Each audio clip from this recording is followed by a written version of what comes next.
Hoje é sábado, 7 de agosto, são 15h31, é tempo de esperançar, né? Nós estamos aí juntos. Hoje nós vamos ler o Evangelho de Mateus, capítulo 17, versículos de 14 a 20, né? Então nós estamos aí, é uma passagem não tão conhecida, não é das passagens mais conhecidas, né? Mas tem um pedaço dessa passagem que é muito conhecido, sim, né? Então a gente vai fazer essa reflexão hoje. Oi, Fátima, paz e bem, Fátima, como é que você está?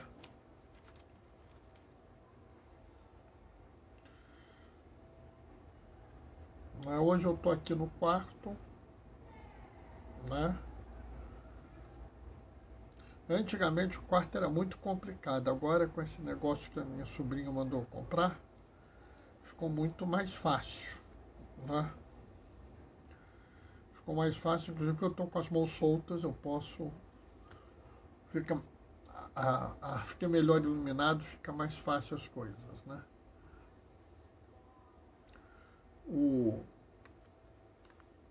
Então a gente vai fazer aí uma reflexão interessante hoje, né? E tem umas reflexões interessantes também por esses dias agora, né? Tudo bem, graças a Deus, diz a Fátima. Que bom.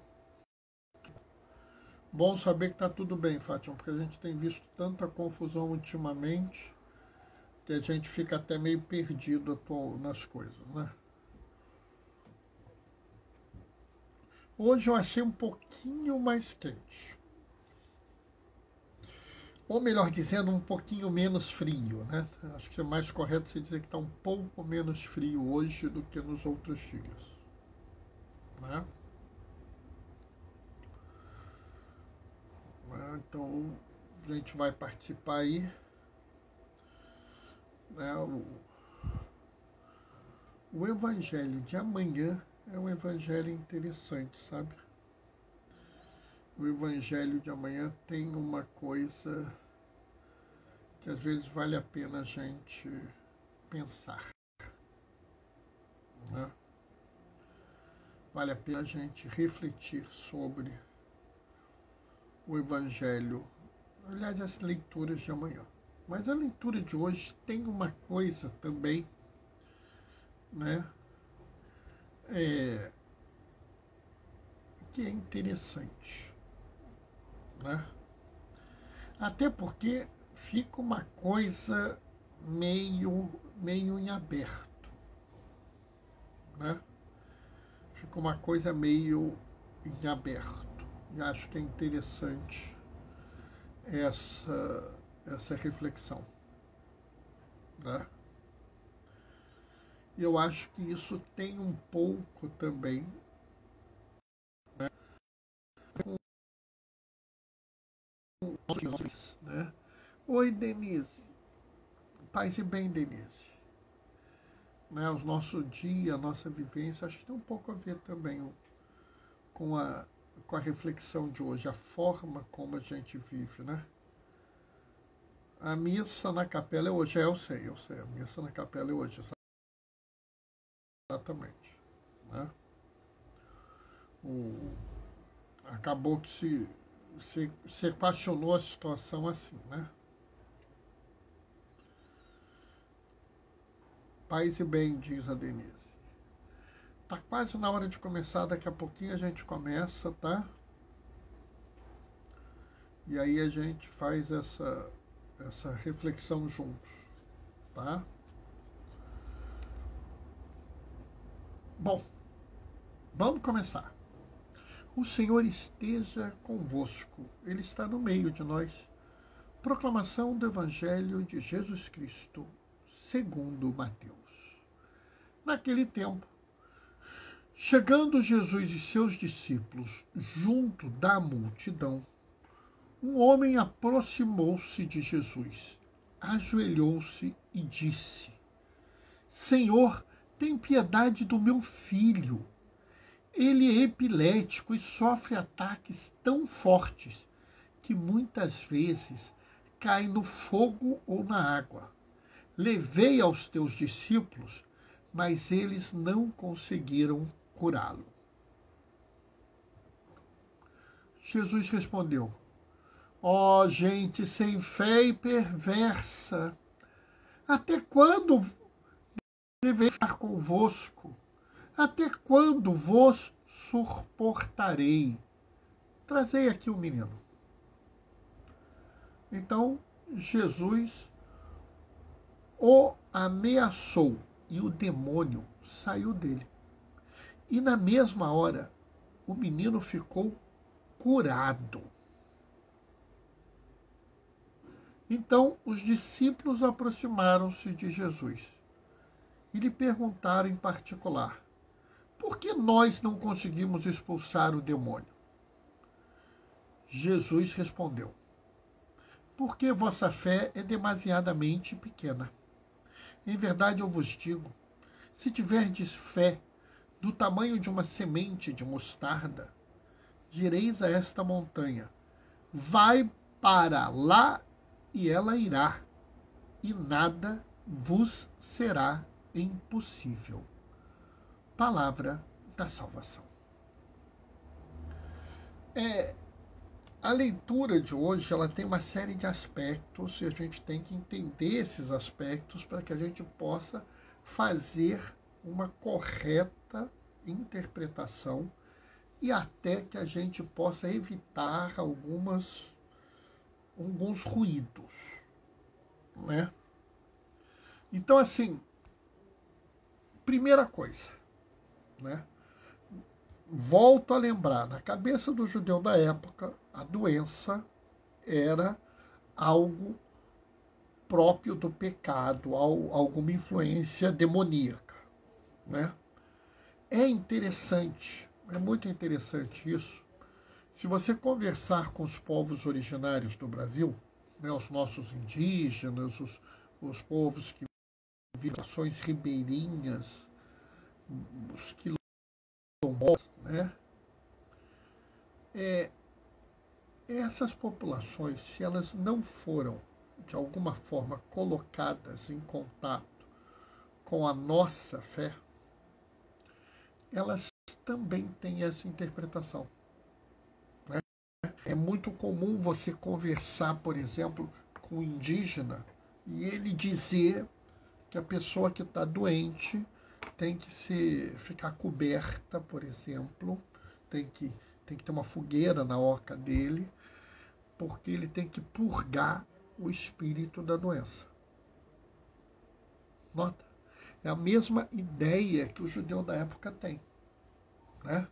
Que havia um demônio causador dessa epilepsia, né? Algumas pessoas olham e falam assim: não, mas não pode ser uma doença comum porque ele caía no fogo, ele caía na água, né? Mas se você vê um epilético grave, né, ele acontece nessas coisas. A pessoa, às vezes, a pessoa está cozinhando, né, tem uma crise epilética, cai em cima do fogão, né? A pessoa está cozinhando, dá com a cara na parede com uma crise epilética. A pessoa está andando na rua, dá com a cara na parede, no carro, porque teve uma crise epilética. A pessoa literalmente desliga. Né? É por isso, por exemplo, que quando você tem um adolescente epilético, você não deixa ele ir à piscina, você não deixa ele ir à praia, você não deixa ele, por exemplo, fazer um esporte tipo asa delta, essas coisas, porque se ele tiver uma crise... Então, não há nada aqui que não possa ser, de fato, uma epilepsia. Que na cabeça do judeu da época estava relacionado a um demônio, a um pecado, né? Uma pessoa, vamos dizer, mais New Age, vai dizer que são energias negativas, né? Tudo bem.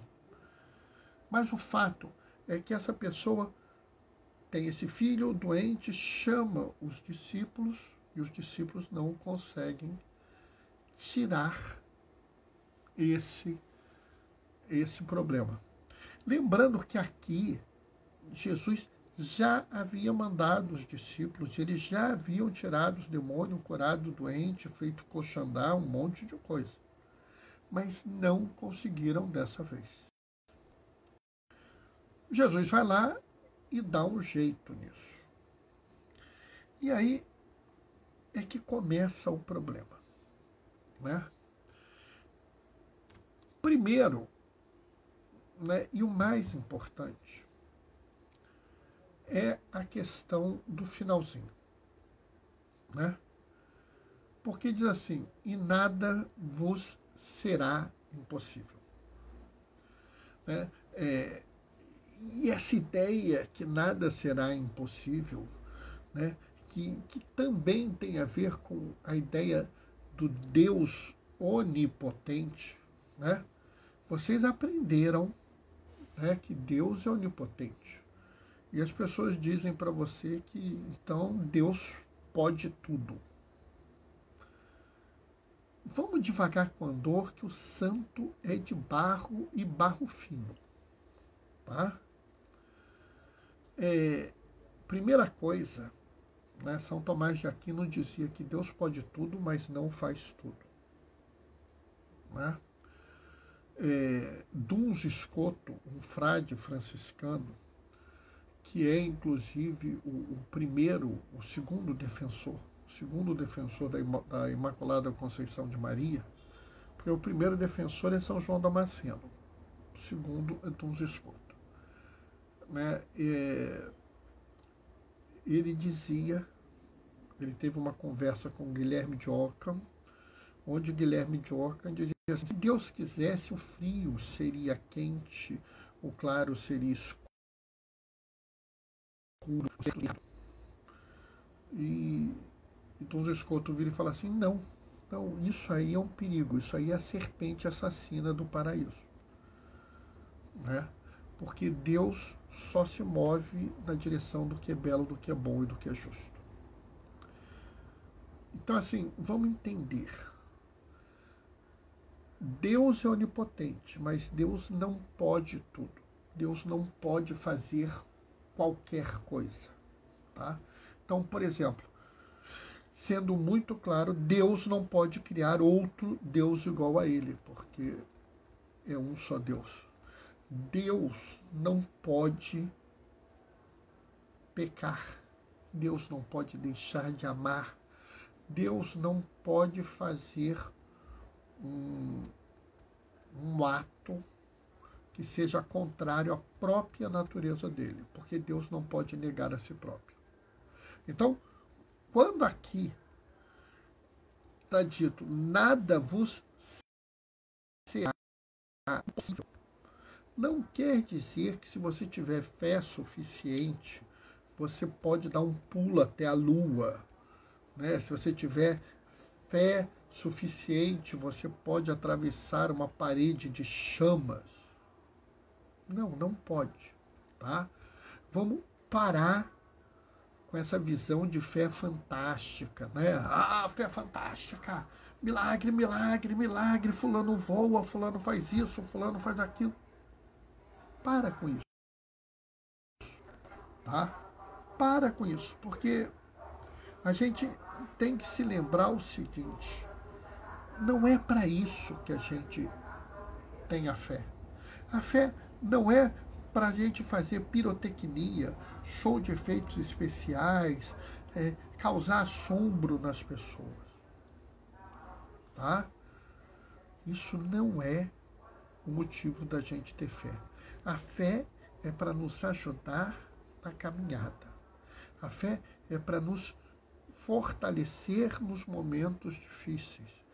É inclusive para nos consolar frente a situações doídas e que nós não podemos ver. Sim, meus irmãos, minhas irmãs, porque haverá momentos na vida de vocês, se é que vocês não vivem um desses momentos, onde está tudo tão terrível, tudo tão pesado, tudo tão complicado, que parece que não tem solução. E às vezes não tem mesmo. Às vezes não tem mesmo. Né? Uma vez eu me lembro disso, né? Eu estava fazendo catecismo. Um colega que estava fazendo catecismo comigo, conversando com o padre, ele virou assim: mas padre, eu pedi tanto, tanto, tanto a Deus e não aconteceu nada. O padre olhou para ele: mas acontece que às vezes a resposta é não. Sabe, na hora que o padre falou isso, eu fiquei um pouco abalado. Mas, com o passar do tempo, eu comecei a compreender que a gente não pode viver essa visão de fé, que é uma visão de fé fantástica. Né?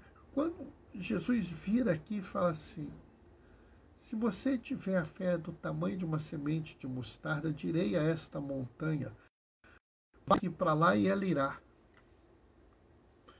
Bom, pessoal, se for assim, a minha fé é maior que um tamanho do que de um grão de mostarda. Porque se eu pegar essa caneta que está aqui e disser para ela: caneta, vai daqui para lá, ela não vai. Ainda mais uma montanha. Então, a minha fé é infinitamente menor, sei lá. Se for para medir o tamanho da fé assim, então é capaz de eu nem ter fé. Né? Porque eu não consigo mover uma caneta. Porque a gente tem que parar de entender essas realidades como uma realidade estritamente material. Ah, Bernardo, meu pai está com câncer, mas eu vou rezar e Deus vai curar ele, porque para Deus nada é impossível. Para Deus algumas coisas são impossíveis, sim. Né? Você não precisa de um milagre. João não fala em milagre, João fala em sinal. Eu gosto muito mais de João falando em sinal do que o povo de hoje em dia falando em milagre. Tá? A gente não precisa de sinal.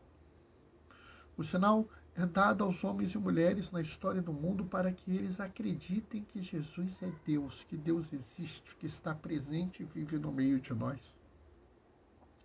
Que o Espírito Santo habita conosco, nos ilumina e nos guia. Né? Que nós temos espíritos guardiões, como diriam os povos originários, ou a gente chama de anjo da guarda. Né? Para isso, eu preciso do sinal. Mas, sinceramente, você que está me ouvindo, você que vai me ouvir, você não tem certeza que Deus existe? Você não tem certeza que Jesus é Deus encarnado, que vive no meio de nós? Então você não precisa de um sinal. Na verdade, aqueles que seguem Jesus, eu já falei isso e vou insistir, eles não precisam de um sinal. Eles precisam ser sinal. Eles precisam mostrar ao mundo. E aí, talvez a gente precise de fé.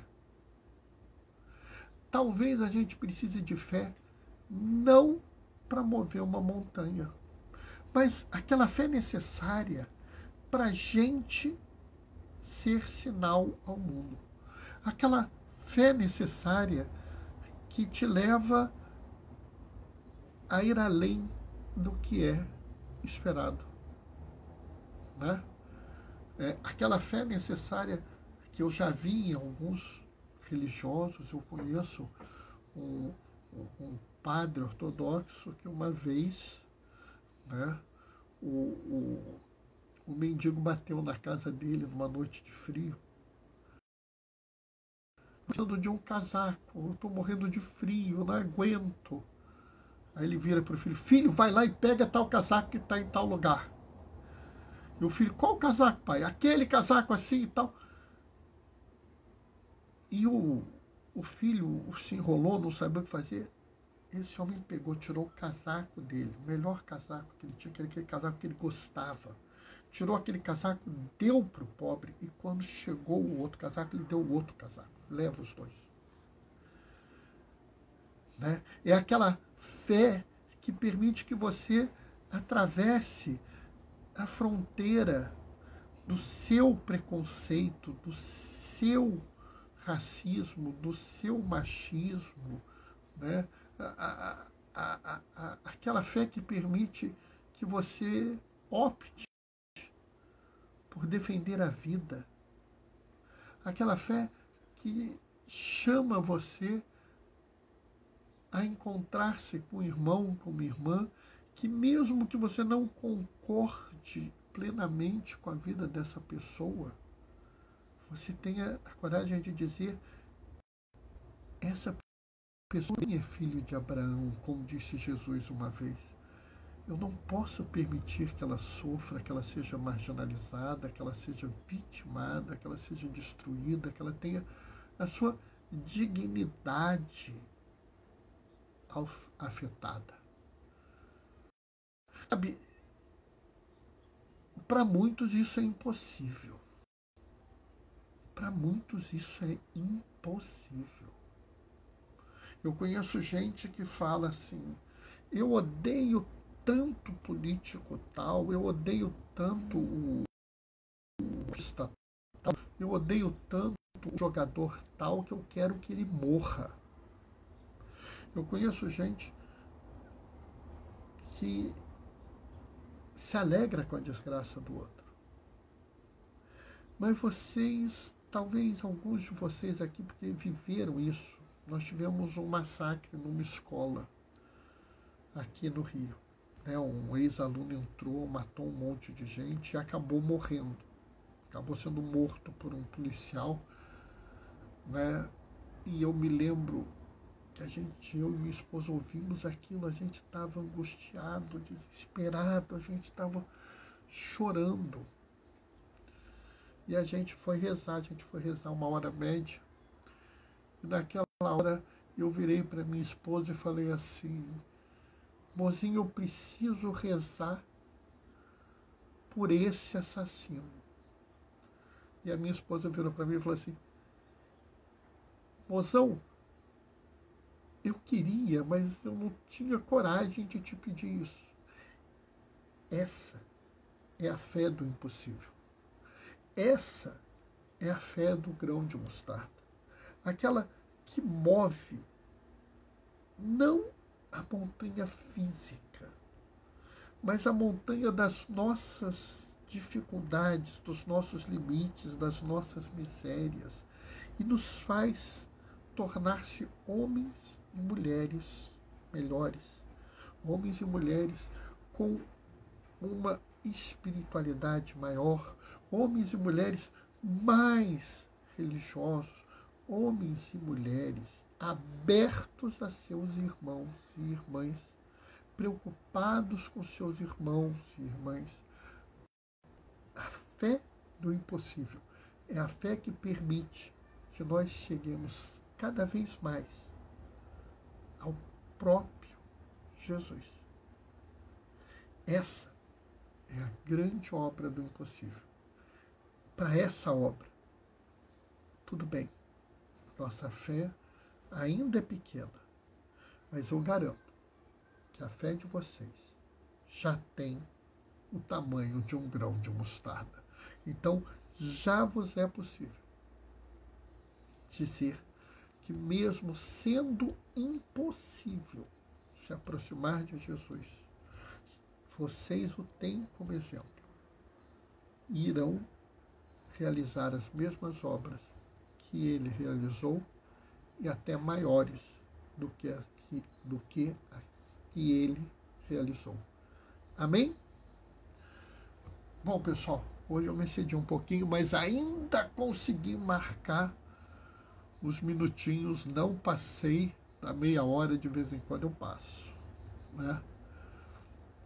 Amanhã a reflexão é muito interessante, não é? Eu sei porque vocês sabem que eu preparo a homilia de domingo na sexta, então já li as leituras de domingo. As de segunda, eu não sei. Eu não sei, então não sei se vai ser bom ou não. As de terça-feira eu sei que são boas.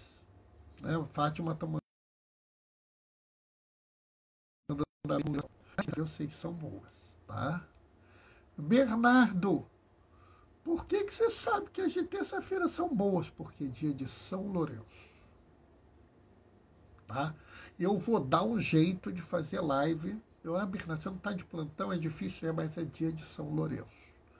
São Lourenço tem que dar um jeito de fazer a live dele, tá? Mas, Bernardo, por quê? Não vou dizer. Descubram qual a relação de São Lourenço com o Bernardo. Tá? Não é só com o Bernardo, não é com um bando de gente. Mas tem uma relação, tem uma associação entre o Bernardo e São Lourenço que impõe, olha, põe uma régua para mim, que é o seguinte, é difícil de chegar lá, entendeu? Mas não é impossível. Nota? Tá? Quem tiver tempo, quem tiver possibilidade, dá um pulinho no blog do Gaioso, Diaconia da Palavra, blogspot.com. Tá? Amanhã a gente se vê junto aqui. Tá? 15h30 nós estamos juntos amanhã. O Senhor esteja conosco. Ele está no meio de nós, por intercessão de Damião de Molokai. Esse fez muita coisa impossível. Procurem lá a vida dele. Por intercessão de Damião de Molokai, desça sobre vós e permaneça para sempre a bênção do Deus Todo-Poderoso. Ele que é Pai, Filho e Espírito Santo. Glorificai o Senhor com a vossa vida, ide em paz e que o Senhor vos acompanhe. Até amanhã, 15h30. Beijos e bênçãos. Tchau, tchau.